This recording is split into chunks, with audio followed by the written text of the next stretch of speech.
Assalamualaikum warahmatullahi wabarakatuh. Alhamdulillahi rabbil alamin. Wassalatu wassalamu ala asrafil anbiya'i wal mursalin wa ala alihi wa ashabihi ajmain, amma ba'du. Perkenalkan, nama saya Marwiyah. Saya dari Prodi Manajemen Dakwah kelas MDB dengan NIM 0104222059.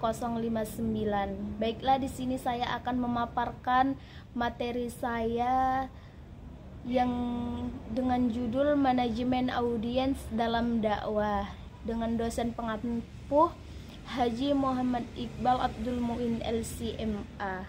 Di sini saya akan menjelaskan tentang apa itu pengertian manajemen dakwah dalam audiens, manajemen audiens dalam dakwah, dan outline-nya serta hadis dan contoh daripada manajemen audiens dalam dakwah. Baik, yang pertama saya akan menjelaskan apa itu manajemen dakwah. Manajemen adalah proses pengorganisasian, pengaturan, pengelolaan sumber daya manusia sampai dengan pengendalian agar bisa mencapai tujuan dari suatu kegiatan, tidak kaku dan menyejukkan hati.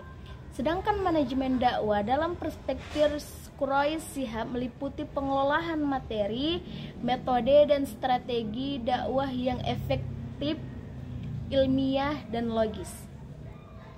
Selanjutnya saya akan menjelaskan tentang outline identifikasi audiens. Dalam dakwah, mengidentifikasi audiens merupakan tahapan yang cukup penting karena aktivitas dakwah akan senantiasa berhadapan langsung dengan masyarakat dan berhadapan dengan berbagai realitas persoalan kehidupan manusia. Maka dakwah harus dilakukan secara terencana, memiliki konsep yang jelas, terstruktur, terorganisasi, dan bahkan dapat dievaluasikan. Identifikasi audiens dapat dilakukan dengan beberapa tahapan. Di antaranya yang pertama adalah memahami psikologi. Psikologi dakwah sangat penting karena merupakan ilmu bantu yang sangat diperlukan dalam menyampaikan pesan kebenaran kepada masyarakat. Psikologi dakwah antara lain berusaha memahami secara batin manusia yang merupakan objek dakwah sehingga dakwah bisa secara persuasif. Selain identifikasi audiens, yang kedua adalah menentukan strategi komunikasi yang tepat.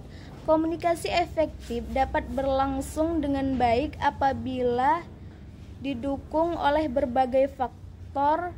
Di antaranya adalah kita paham tentang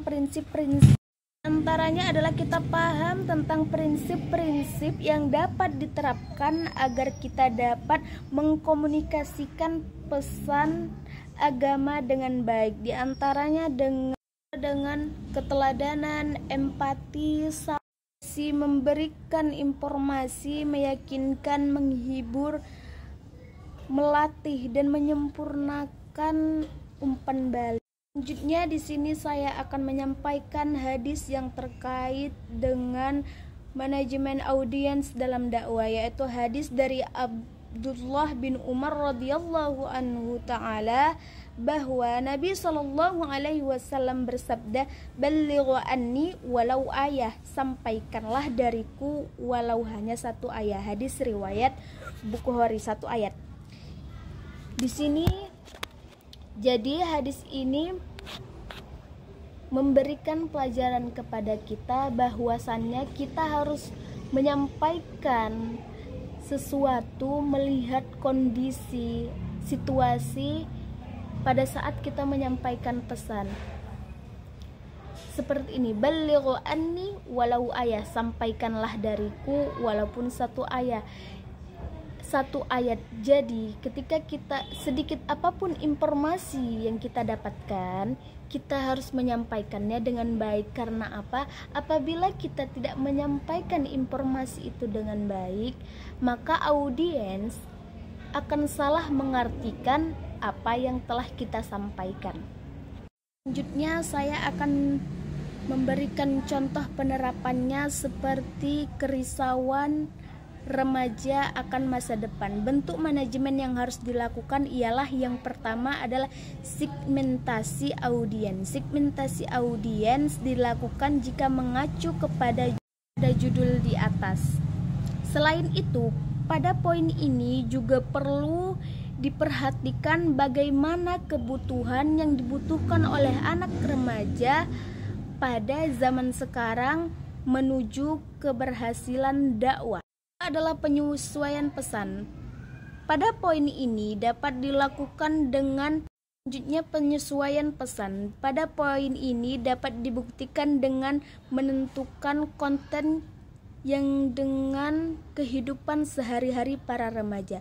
Setelah itu, pada poin ini juga menekankan untuk menggunakan bahasa yang mudah dipahami oleh para remaja sehingga dakwah dapat dengan mudah diterima.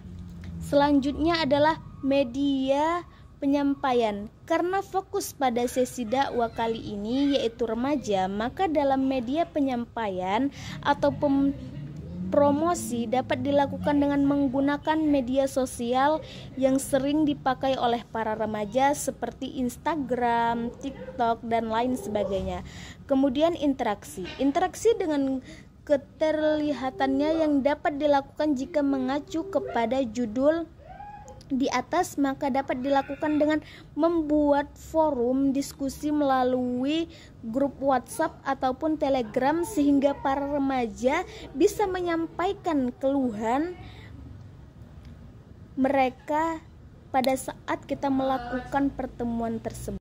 Dan yang terakhir adalah kegiatan offline. Lalu sebagai implementasi menyatakan dapat dilakukan kegiatan offline baik itu berupa workshop ataupun seminar yang dapat menjadi ilmu tambahan bagi para remaja. Penjelasan saya mengenai manajemen audiens dalam dakwah.